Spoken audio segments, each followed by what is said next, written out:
They came, they saw, they won 3 games. They did. Jason Bristol here with Jeremy Booth. What a performance by these Astros. Yep. To come here and to win 3 straight games and now hold a 3-2 series lead. We've mentioned this on KHOU 11 News that 10 teams have won 3 straight games after dropping the first 2.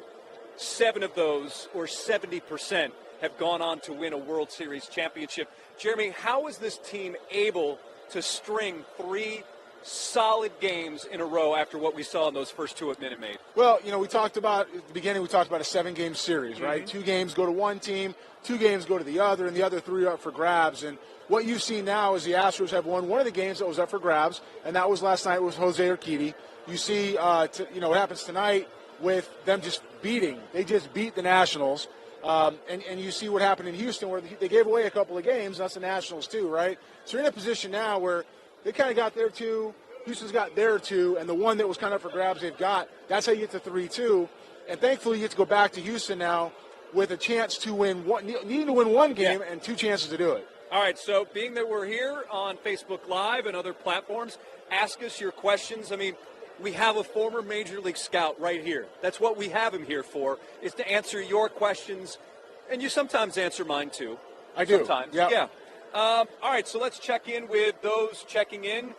Erica is here, Greta, Jess, Daphne, Christine, Remy. So basically, you've got all these people saying, great job, Astros. Yep. This is a part of this Astros run where these players, they put it all together. Am I wrong? Because the hitting was there. The defense was there. The pitching was there. The bullpen was there. That's what the Astros accomplished in these previous 3 games we saw here at Nationals Park. Yeah, we talked before about the postseason being not just about teams that are good. They're all good because they're here, but it's about who's playing the best baseball. That's how wild card teams in the past have beaten, the teams with the most wins. The Astros, when they're right, are as dangerous as anybody could ever hope to have. You've got 3 frontline starters. You've got guys that can fill in. Now, Jose Urquidy looks like he's got a chance to be something pretty good. Pretty good. You've got, Springer does what he does. It's such a dangerous lineup that makes consistent hard contact and produces in the right situations. When they balance that out with effective defense, that means making the routine play. And Gurriel has been impressive at first base each and every game in this series, last 2 nights especially. When you can take runs away and you can add runs and limit damage, you're going to go ahead and win some ball games, and that's what they have. They got it rolling right now. I see a lot of names, people that have been checking in each and every night. We appreciate that. Questions from Lynette, Aaron, Remy. Here's an interesting one. Do you think teams actually play better away from home? I think in this case it was just a matter of the Astros were trying to be perfect. That's what I think. I know we discussed this yesterday, but I think that there was such buildup. World Series. It was World Series or bust. The Astros finally got to this point, and I think in some instances, perhaps with the hitters, I think they were trying to be too perfect, too fine, and I think losing those first 2 games, while not recommended, Jeremy, yep. I think that little players-only meeting saying, guys, come on, we're good. We can do this. I think it allowed them to relax a little bit. What do you think? There's no reason for these guys to be nervous. I'm not going to buy into that. I think that there was something. I'm not saying they were nervous. Yeah, no, but the pressure. Anxious? Anxious? No. I think they were facing 2 really good arms. Okay. In Scherzer and Strasburg, who came in and did what they need to do to help their ball club win. So we got to give the Nationals some credit. We talked about all lead up to the series and so far in this series about how good the pitching matchups would be. And that's what happened in Houston. That said, they didn't take care of the baseball play defense. They kind of had some runners in scoring position, left a lot of guys on base. Small City was left on base there, and they just didn't execute the way they were supposed to, the way they're accustomed to. I also think there was some things circling around them and they just couldn't get away from. We talked last night about how this is a zoo every day. It's really hard to prepare and get your work in the World Series in the postseason because everybody is here. Commissioner's office is here. Players Union is here. Both cities have all their media here, right? MLB Network is here. Fox Sports is here. We're here, okay? And so their fans are here and the family's here. Everybody's here. And these guys really want to focus, get back to baseball.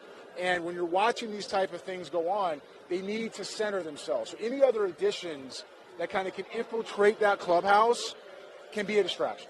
I think you're right, because I was talking with a couple of former players the other day, and they were mentioning to me about Anthony Rendon coming back to Houston, and the fact that, can you imagine what it's like to come back to your hometown and just deal with everything, but especially, and it sounds trivial, ticket requests. Yeah.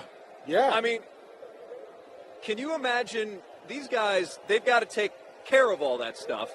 And listen, they're professionals. I know they deal with this 162 games a year, but everything is magnified on this stage. Everything. And I know it sounds like not a big deal, but it can be a distraction a little bit. There's quite literally. And it gets guys perhaps out of their routine.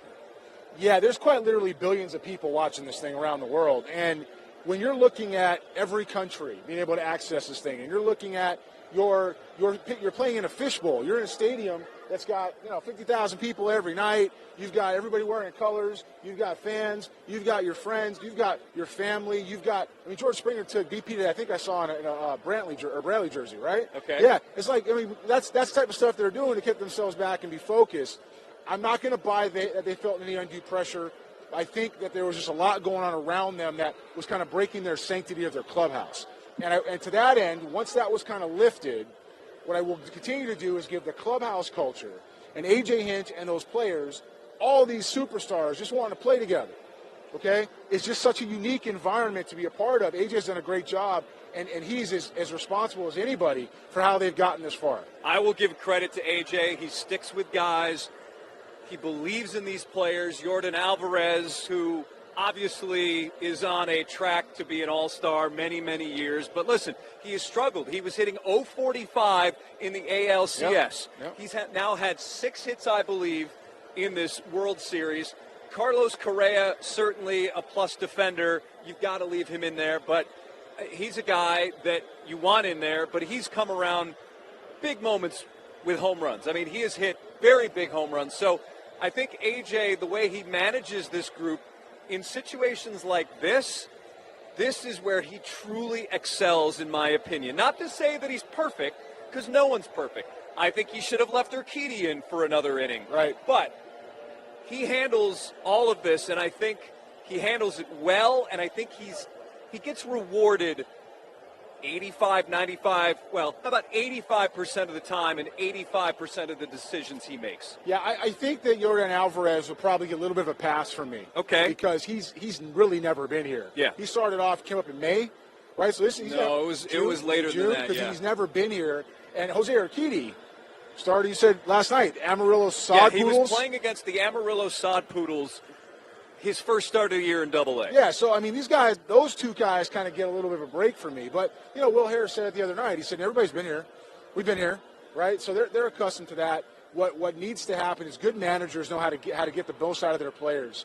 And A.J., even with the decisions, he's earned the right to run with his personnel. He's earned the right to have his say. He's on the verge of a second World Series ring.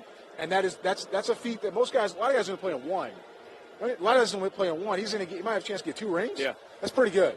All right, so a lot of people checking in, a lot of questions about Gerrit Cole, but I think we should hold off on those. Okay. I'm sure you can imagine what those questions involve. There's only one question I guess that's coming. And perhaps they have dollar signs attached to them. Sure. Those questions. Casey wants to know, what are Verlander's chances in Game 6? Verlander's chances are excellent. I mean, you're talking a guy who will likely win the Cy Young Award. However, he has had some struggles in World Series games, especially early in playoff games. So what does Justin Verlander have to do? I think one thing that you've told me throughout this season, it doesn't matter how good you are, you have to make hitters uncomfortable. And the times that Verlander has struggled, he's not making guys uncomfortable, right? I mean, they're able to dig into that box and pick their pitch, and a lot of times hit it over the fence. Yeah, when guys, usually that happens when something isn't working with your feel and your command, and guys don't get uncomfortable when they can kind of sit back and wait on a certain pitch. With Justin Verlander, at some point in that at bat, you're going to get a fastball, right? The question is, it's going to be a fastball you want to hit, And if you can look early for that and focus on that, you got a chance to get to him if you can't protect it with another breaking ball or a changeup. But Verlander, when he's on, he uses both sides of the plate. He's able to get more velocity when he wants to, and he's able to have his secondary stuff protect that fastball to make that more effective. His stuff is so dominant, even at 36 years old, right? It's so dominant that if you're able to do that, he sells through the game. He gets better as the game goes on. So for me, his chances are what any other Justin Verlander start would be like. They're not any more or less. They're just whether or not he's able to in other words, handle his part of the bargain and take care of his business and his approach. Let me ask you this. If Verlander struggles early, knowing that it's a game where the Astros can close out the Nationals and win the World Series, if you're AJ, do you pull him if it's maybe a couple of quick runs? That's a great question. I'm going to say that because other guys, he would pull them, right? Yeah. Other guys, he would pull them, I would think, and say, listen, let's stop the bleeding and try and get some runs, because Verlander's a guy who we've seen get stronger as the game goes on. But at some point, if you let up 3-4 runs, sometimes that is an amount of runs that's awfully hard to overcome in a World Series game. What you're trying to do is, and AJ has said this well, you're trying to manage each game for today. And if Verlander goes out and gets roughed up, he's going to go ahead and he's going to go do what he has to do, because there's nothing else happening after Wednesday. Yeah. No matter what, the season ends Wednesday. So it's really all hands on deck the next 2 days. You want to try to knock these guys out. You don't want to let them get to Game 7 if you don't have to. The Astros have 2 shots to win one, but, man, you really want to win that first one. You don't want to let these guys get some momentum back and get back in the series. All right, so now let's tackle a lot of Gerrit Cole questions. All right. And basically, we're going to move over? Why, have we been drifting? So apparently the field is tilted this way, everybody, because we kept moving to the right. So sorry about that. So a lot of questions about Gerrit Cole. Will he return to Houston? Can we keep him in free agency? Jeremy, we've had so much good news these past 3 games and these past 3 days. I think I know what you're going to say when it comes to Gerrit Cole and free agency. So let me just tee you up and say, what do you think, Jeremy? Thanks, Jeremy. I'm going to say this. I'm going to say that the Astros will have every opportunity to keep Gerrit Cole in Houston. I think that's established. Gerrit Cole has said, however, that he's earned the right to become a free agent, and he wants to see what that looks like. And that he's done that. He's possibly the best pitcher on the planet at this point in time. He is entering a renaissance in his career where we're going to see the best of what he's got from right about now for the next 5 years. And that's a lot of value. Now, I got to tell you, I've had a couple conversations with some people, and I'll throw a guess out right now. 8 years, $35 million a year. You know, I mean, and that's territory for what pitchers of his class have done. And Clayton Kershaw, Zach Greinke, Justin Verlander. You know, there's guys out there that have got that money, and look at those contracts now. Would you give Gerrit Cole that at 29, basically, to 35, 36 years old, when he's trending on a path like Justin Verlander is? Now, here's the good thing, Houston. Here's a really good thing, okay? We're the state of Texas. That means it doesn't cost as much money to live in Texas as it does in California. We got something called 0% state tax, okay? And that's going to factor in as well. It does matter. It's going to matter. It's going to factor in as well. Now, that team up in Dallas knows that too, okay? And they were better than expected this year. While we can't ever say he's going to land one spot or another, I would say the feeling of winning a World Series or pitching in a World Series, the way he's had a chance to go over the last couple of years, with Justin Verlander being back, with Greinke being back, I think there's a real opportunity for him to stay in Houston, but it's all going to come down to Jim Crane and how much money he decides he's comfortable committing, because after Gerrit Cole, there are other players coming up that need to be committed to if they decide to keep this open. And who may those names be, Jeremy? Well, you've got Altuve and Bregman locked up, right? Yordan Alvarez is part of the future. Correa's still going to be here for a while. As it sits right now, his contract's not due for a couple of years, but George Springer's up after 20, I believe, right? And Verlander and Greinke are both 21, is that correct? Yeah. So for the next couple of years, you have a chance to keep this together, but they made a decision this offseason between Charlie Morton and Dallas Keuchel, right, and going with Wade Miley, anticipating some of these, and Peacock and Colin McHugh in those last couple starter roles, anticipating McCullers coming back next year, who, by the way, is going to be up in a couple years as well, and what they had in Verlander and what they had in Cole. So the answer is there's every opportunity. The answer is Houston has probably, the first pole position to be able to go ahead and make that happen, and the living conditions and lack of state tax has a lot to do with it. But Gerrit Cole's from Southern California. I don't see him ending up in New York. If he doesn't end up in Houston, I'd be surprised if he's not out west. With Verlander here for 2 more years, and I don't want to go too long on this. Sure. Could the Astros get creative and really pay him a boatload of money for 2 years, and then perhaps he would want to test free agency again? Or I would imagine a guy with Scott Boras as his agent would want a big, huge, long-term deal. Well, Boras is Altuve's agent too, right? Altuve wanted to stay in Houston. He got paid $25 million a year. Yes, which is now a bargain. That's a bargain. It really is a bargain. And part of that was because he's the face of the city. Part of that's because he wants to stay in Houston. Part of that is because this window is open for 4 or 5 of that 7 years, right? If you count last year, you have this year, you certainly have next year. This window is still open. After that, we'll see. I mean, some of the young players have to kind of show up that might be left, so they have to make some other free agent acquisitions. But for at least half of Altuve's contract, that window is open. As it sits today, Gerrit Cole doesn't have that same certainty. He doesn't know if Springer's going to be back. And we're not saying they're gone, but you don't know. These guys have an opportunity to become free agents and test the market. So here's my recommendation, okay? Enjoy it right now. Enjoy the fact you got a chance to win a second World Series in 3 years, which doesn't happen often at all in any sport. Aaron wants to know, what will be the Astros' primary focus? Lead strong, I'm guessing start strong, yeah, or finish strong? Can I answer this? Absolutely. Yes. It's both. It's both. Right? Yeah, it's both. I mean, in a game like that, a game like Game 6, where you can close out and win a World Series, certainly you want to start strong. You want to get the crowd involved. You want to plant those seeds of doubt in the Washington Nationals' minds. Right. And then you want to finish strong. You want Roberto Osuna to be on the mound in the 9th inning, ready to throw his glove in the air. That is an ideal scenario. So I would say both. That's what the Astros want. They want to start strong and finish strong. And be strong in the middle, too. I mean, we saw what happens you're right. in Game 2 when you play half a game. They played 5 innings of good baseball and 4 innings of not. And it was what? Was it 10-1, 10-2? It was whatever it was, wasn't good. And when the Astros play a complete game, they're tough to handle. And so that's what they want to do. Right now, they got one thing on their mind, and that's the next 9 innings of baseball. So they are cleaning up here at Nationals Park. One thing that a lot of people don't know, we know, is that during a baseball season, the grounds crew does amazing work, but they do not want you on their grass. At all. Guess what? You can be on the grass at this point, because guess what? This grass right here? There's no more season here at Nationals Park. Are you talking about this grass right here? This grass right here. So right here you have the World Series 2019 logo.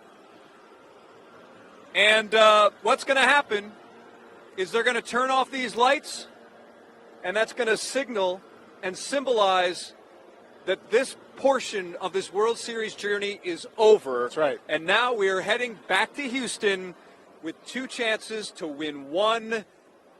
What % chance do you give them to get it done? 75%. Yep. Yeah, 75%. I think it's the right time. I think that the momentum is in their favor. I think this is why you have home field advantage just for the end of the series, and I think they need to use that to their advantage. So, look, they're ready to play. They're obviously feeling pretty good about themselves. They're feeling comfortable and confident. Whatever was holding them down before, mentally or physically, they've got it kind of figured out, and they worked through it. So it's the right time to come back to Houston and close it out. All right, so let's wrap up this another edition of our Facebook Live, our post-game show, if you will.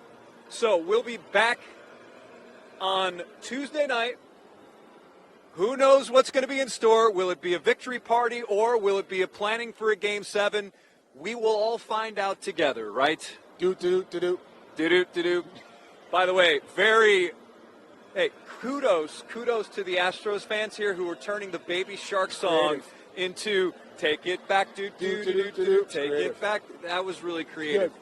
All right.